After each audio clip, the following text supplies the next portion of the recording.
UP के deputy CM Keshav Prasad Maurya ने common civil code पर बड़ा बयान दिया है और उनके इस बयान के बाद कॉमन सिविल कोड को लेकर एक बार फिर से बहस छिड़ गई है। डिप्टी सीएम ने कहा है कि योगी सरकार कॉमन सिविल कोड लागू करने पर गंभीरता से विचार कर रही है। रिपोर्ट आप देखिए।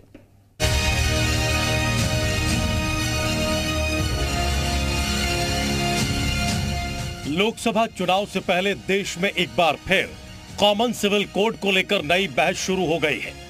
यूपी के डिप्टी सीएम केशव प्रसाद मौर्य ने इस पर बड़ा बयान दिया है। उन्होंने कहा है कि जैसे उत्तराखंड सरकार कॉमन सिविल कोड लागू करने जा रही है, वैसे ही यूपी सरकार भी इसे लागू करने पर विचार कर रही है। एक देश में एक कानून सबके लिए हो, इसकी आवश्यकता है।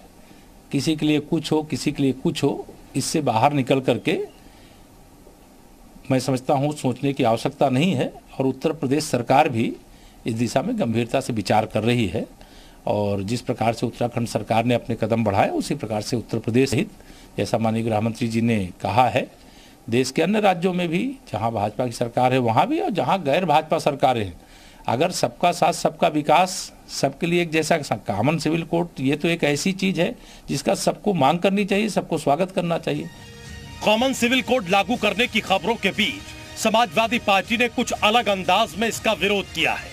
सपा प्रवक्ता अनुराग भदौरिया का कहना है कि बीजेपी को महंगाई भ्रष्टाचार पर भी कानून बनाना चाहिए। एक कानून ऐसा ही बना दीजिए जिससे पूरे हिंदुस्तान के अंदर में महंगाई, बेरोजगारी दूर हो जाए।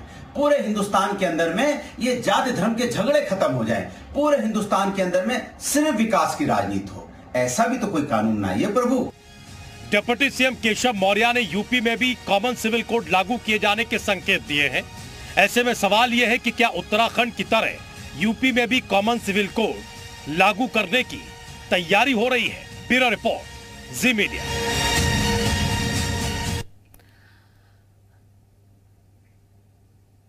कॉमन सिविल कोड, इसे बार बार आप सुन रहे हैं, खबरों में है, सुर्खियों में है। गृह मंत्री कहते हैं, सीएम धामी ने लागू करने की बात कही, इधर केशव प्रसाद मौर्य ने भी इसे लागू करने की बात कही। लेकिन असल में है क्या, हम आपको आसान भाषा में ग्राफिक्स के जरिए समझाते हैं, आप बहुत आसानी से समझ पाएंगे इसे। तो समझिए कि कैसे यूनिफॉर्म सिविल कोड अगर लागू होता है तो चीजें आगे बढ़ती हैं। सभी धर्मों के लिए देश में, न सिर्फ प्रदेश में बल्कि देश भर में एक ही कानून होगा।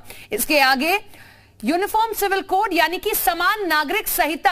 अभी देश भर में जो है अलग अलग कानून व्यवस्थाएं हैं अलग अलग धर्मों के लिए, लेकिन सब एक में ही आ जाएंगे। अगर ऐसा होता है, देश के हर नागरिक को एक कानून व्यवस्था ही माननी होगी।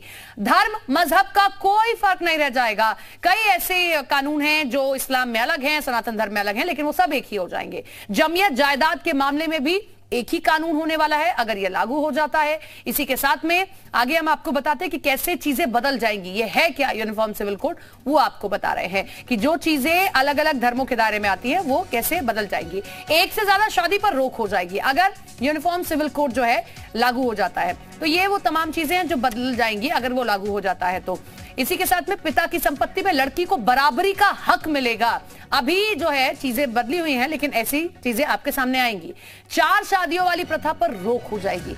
एक शादी आप कर पाएंगे, 4 शादियों वाली प्रथा पर रोक हो जाएगी और बेटी को भी पिता की संपत्ति में उतना ही हक मिलेगा जितना कि बेटे को।